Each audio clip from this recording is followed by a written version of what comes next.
Frères et sœurs, bonjour. Je vous salue tous dans le puissant nom du Seigneur Jésus-Christ.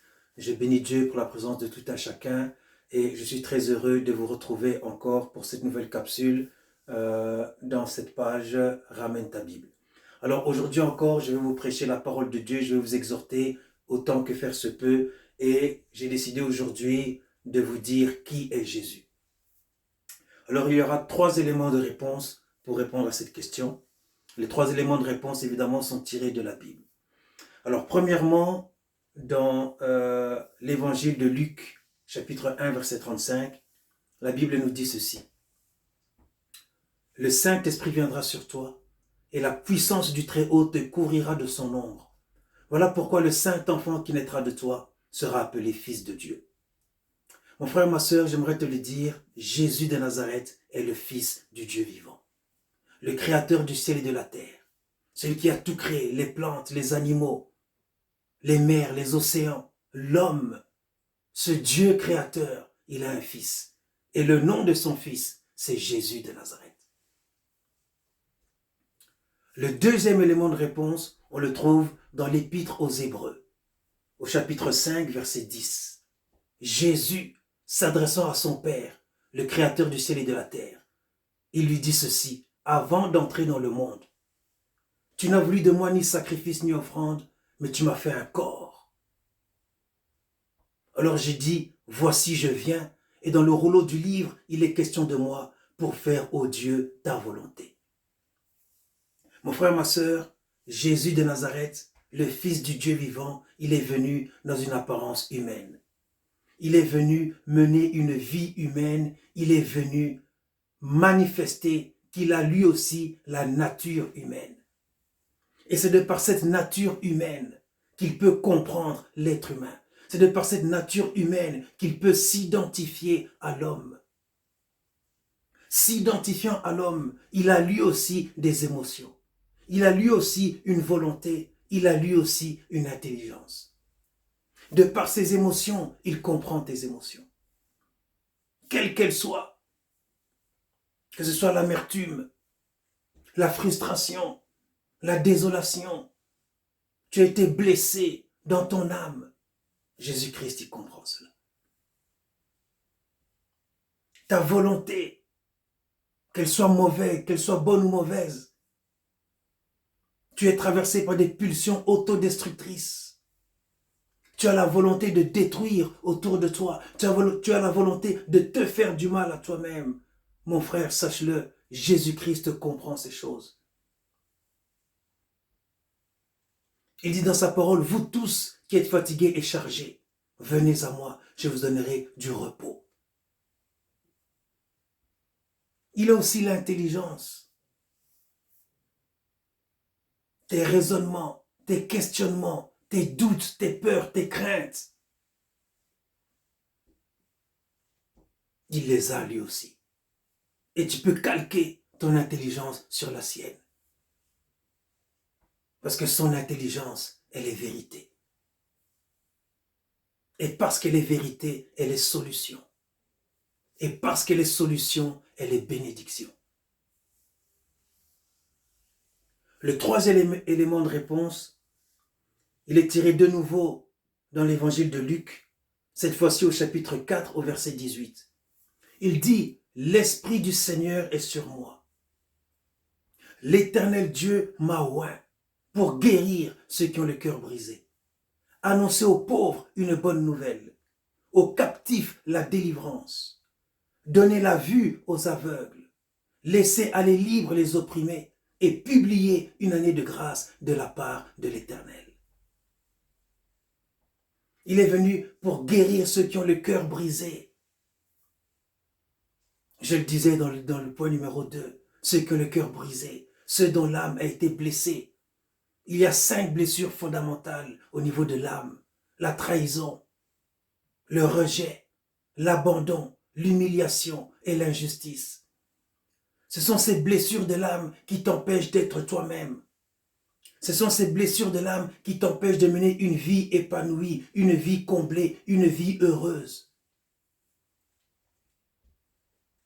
Ces blessures de l'âme te privent parfois de l'estime de soi. de la confiance en soi, de l'amour de soi. Il est venu annoncer aux pauvres une bonne nouvelle. Mon frère, ma sœur, qui t'a privé de cette bonne nouvelle? La bonne nouvelle du royaume, ce message de paix et d'espérance qu'est l'évangile de Jésus-Christ, ce message d'amour de Jésus-Christ. Qui t'a privé de cette parole? Avec cette parole qui est universelle, tu peux bénir ton environnement. Tu peux te relever après avoir été terrassé. Tu peux être restauré après avoir été détruit. Avec cette parole vivante et créatrice. Mon frère, ma sœur, sache-le, le monde a été créé par la parole. De sorte que ce qu'on voit n'a pas été fait de choses visibles. Au commencement était la parole était avec Dieu, la parole était Dieu. Tout ce qui a été fait par elle. Rien de ce qui a été fait n'a été fait sans elle. Elle était la lumière des hommes. Cette parole. Troisièmement, il est venu pour libérer les captifs, offrir aux captifs la délivrance. Certains d'entre nous sont captifs dans un système corrosif, dans un système contre-productif, dans un système qui les détruit. Certains d'entre nous sont enfermés dans une bouteille, dans une boîte, une marmite, dans un cercueil, sous une pierre, dans une prison spirituelle de quelque nature que ce soit. Certains d'entre nous sont comme ça, tu les vois, ils sont vivants, ils marchent, ils font des choses, ils vivent, mais en vérité, ils sont enfermés, ils sont bloqués. Mais Jésus de Nazareth, le Fils du Dieu vivant, il est venu pour les délivrer. Quatrièmement, il est venu pour ouvrir les yeux des aveugles. Ça veut dire, lorsque toutes ces choses dont je viens de parler, elles t'arrivent, tu ne sais pas comment elles sont arrivées. Tu n'es pas capable de joindre les tenants aux aboutissants. Tu ne sais pas qui t'a rendu comme ça. Tu ne sais pas qui t'a piégé. Mais Jésus va t'ouvrir les yeux afin que tu puisses voir et savoir comment t'en sortir, comment corriger, comment rétablir les choses. Alléluia. Ensuite, il dit, je suis venu pour laisser aller libres les opprimés. Les opprimés, ceux qui sont opprimés, oppressés, dépressés, compressés. À cause de qui? À cause de quoi, mon frère, ma soeur, est-ce que tu traverses cette dépression? Sous le poids de la dépression, tu peux mourir. Sous le poids de la dépression, tu peux faire un AVC, un infarctus, une crise cardiaque. Sous le poids de la dépression, tu peux faire du mal aux gens qui t'aiment. Ton partenaire de vie, ta partenaire de vie, tes enfants. Sous le poids de la dépression. Tu peux te nuire à toi-même. Mais Jésus de Nazareth, le Fils du Dieu vivant, il est venu pour te libérer. Et enfin, il dit, je viens publier une année de grâce de la part de l'Éternel. Cette année de grâce, mon frère, ma sœur, c'est la communion avec le Saint-Esprit. La marque déposée du royaume de Dieu sur la terre. Alléluia. Et avec le Saint-Esprit, mon frère, ma sœur, tu vas sortir de cette emprise qu'on appelle l'empire du diable. Tu vas sortir de cette situation qui est en train de te tuer à petit feu. Tu vas sortir des ténèbres. Tu vas sortir de la mauvaise condition. Tu vas sortir du mal. Tu vas sortir de l'enfermement. Tu vas sortir de la frustration.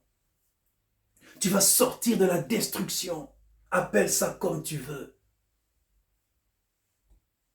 Tu vas sortir de ce qui te fait mal, de ce qui te ronge, avant que ça ne t'achève. Alléluia. Parce qu'il a également la puissance de la résurrection.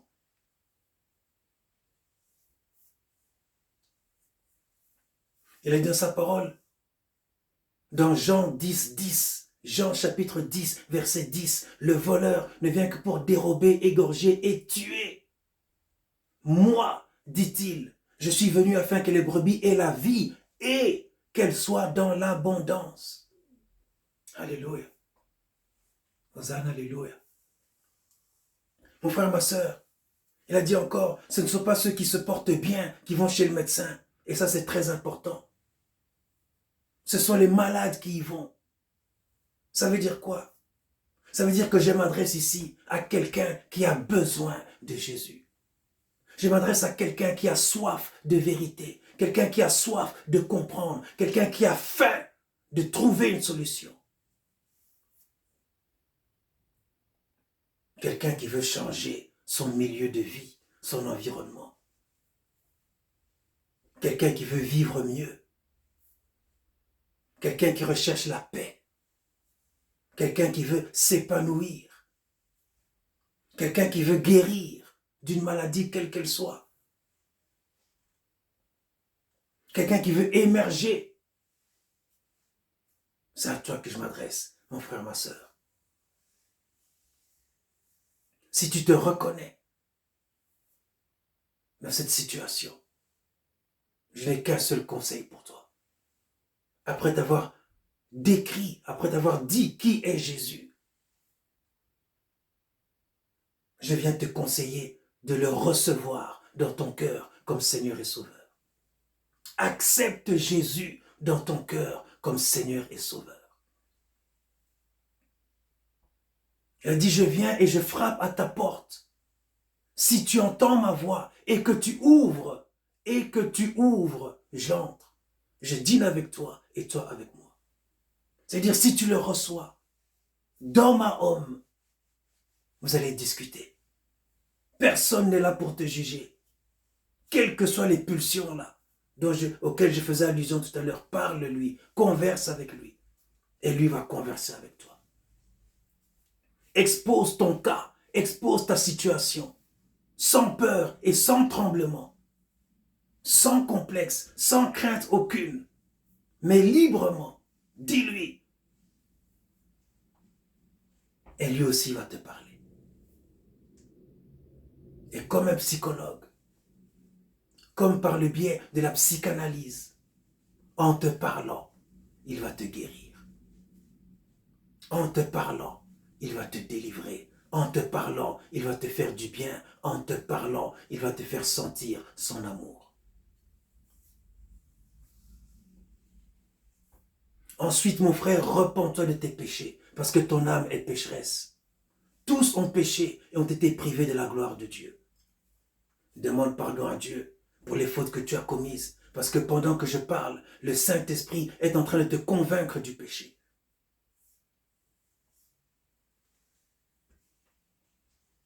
Ensuite, reçois le Saint-Esprit. Parce que la Bible dit, la promesse est pour vous et pour tous ceux qui sont au loin, en aussi grand nombre que le Seigneur notre Dieu les appellera. Tu as le droit, mieux, tu as même le devoir de recevoir le Saint-Esprit de Dieu. Souviens-toi que j'ai dit au point 1, l'ange a dit à Marie, le Saint-Esprit viendra sur toi. Et c'est pour cela que le Saint-Enfant qui naîtra de toi sera appelé Fils de Dieu. Le Saint-Esprit est sur la terre. La bénédiction, c'est qu'il a laissé son esprit, l'Esprit de Dieu, sur la terre. Et le Saint-Esprit, le ministère du Saint-Esprit, consiste uniquement à établir le royaume dans ton cœur, dans mon cœur, dans le cœur de quiconque croit. La Bible dit encore que l'Esprit lui-même rend témoignage à notre esprit que nous sommes enfants de Dieu. Ça veut dire que l'Esprit va venir sur toi, comme il est descendu sur lui dans l'évangile de Luc, chapitre 4, verset 18. Il a dit, l'Esprit du Seigneur est sur moi. Lorsque toi, tu vas accepter Jésus dans ton cœur comme Seigneur et Sauveur, lorsque tu vas te repentir, lorsque tu vas demander à recevoir le Saint-Esprit, il va venir sur toi. Et il va siéger dans ton esprit.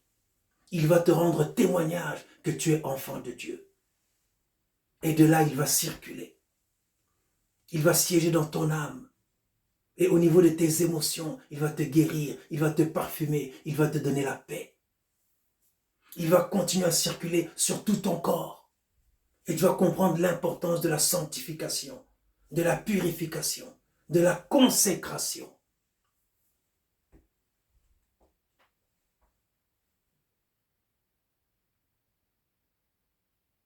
Et c'est alors, mon frère, c'est alors, ma sœur, que tu mèneras une vie meilleure. C'est alors que tu vas commencer à comprendre l'importance d'être en équilibre dans son environnement social. Tu vas comprendre, mon frère, ma sœur, l'importance d'être quelqu'un de bien, voire même d'être quelqu'un tout court. Que l'Éternel te garde et qu'il te bénisse. Que l'Éternel fasse luire sa face sur toi, qu'il t'accorde sa grâce. Que l'Éternel tourne son visage vers toi et qu'il te donne la paix. Tous et toutes, je vous aime dans l'amour du Seigneur. À bientôt.